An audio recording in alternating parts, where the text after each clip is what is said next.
This is a question that has come up many times over the course of this channel, and it's one that I know will upset some people, though likely for different reasons. So, what is the Amish perspective on homosexuality? In short, they consider it a sin. Because of that, you won't find someone who is openly gay and still accepted as a member in good standing within the Amish church. That said, it should go without saying that there are certainly people in the Amish community who experience same-sex attraction, just as there are in any group of people. So how do the Amish view that reality, and what happens to those individuals? So, before we can even touch on that, you've got to understand how the Amish live. They come from Swiss Anabaptist roots, deeply religious, committed to staying separate from the rest of the world, and following the Bible to the letter. Their lives run on something called the Ordnung. Not written down, but everyone knows it. It covers everything: what you wear, how you work, what you use, even your sexual identity. In their world, the ideal life is traditional. Men lead and provide. Women are mothers and homemakers.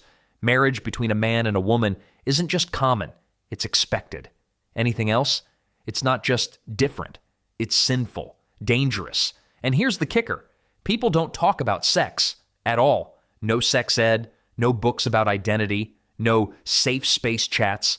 If you do feel different, you probably can't even name it. You just know.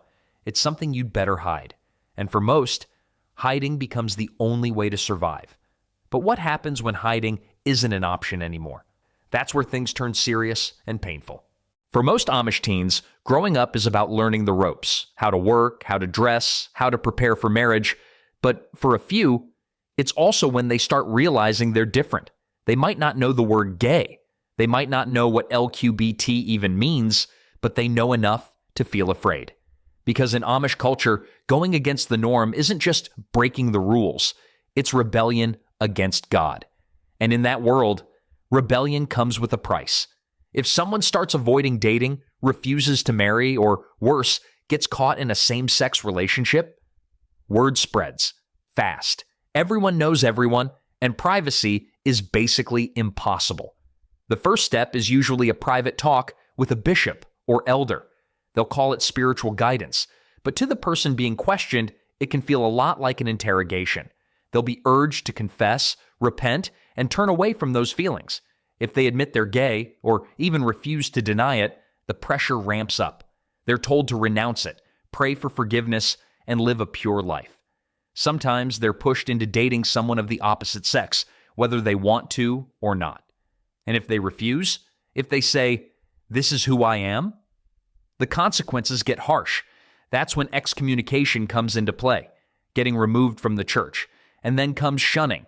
Family, friends, neighbors, everyone stops talking to you.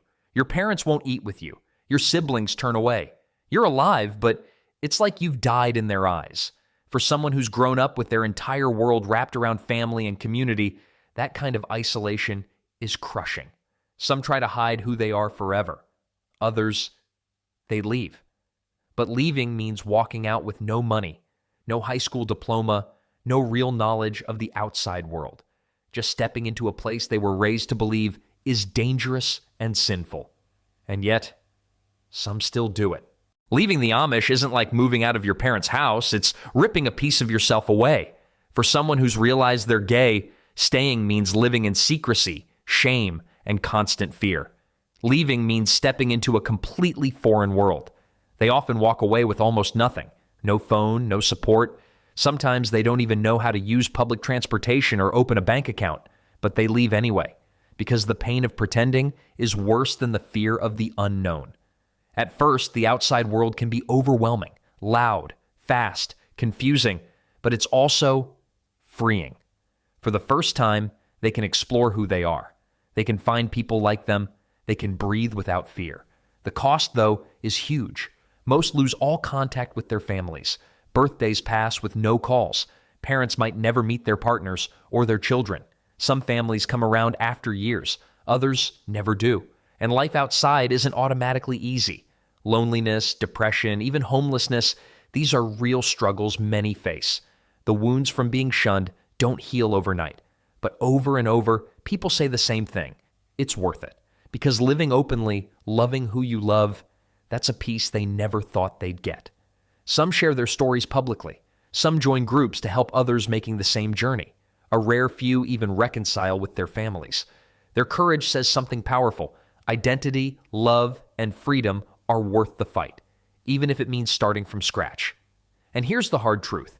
There are still people inside Amish communities right now, living in silence, scared to death, and wondering if they'll ever get to be themselves. This isn't just about culture. It's about people. People born into a world where love comes with limits, where identity gets buried, and where survival often means silence. The Amish way is built on tradition, faith, and community. But for LGBTQ folks, it can also be a place of quiet suffering. Some hide, some leave and lose everything. A few find some middle ground, but none of those paths are easy. This isn't about judging. It's about making sure the voices inside that world are heard. If this story made you think, please share it. Stories like these rarely see the light, and the people living them deserve to be seen. Hit like, subscribe, and drop a comment. I'd love to hear your thoughts, especially if you've experienced something similar or know someone who has. Thanks for watching. Stay curious, stay compassionate, and I'll see you in the next one.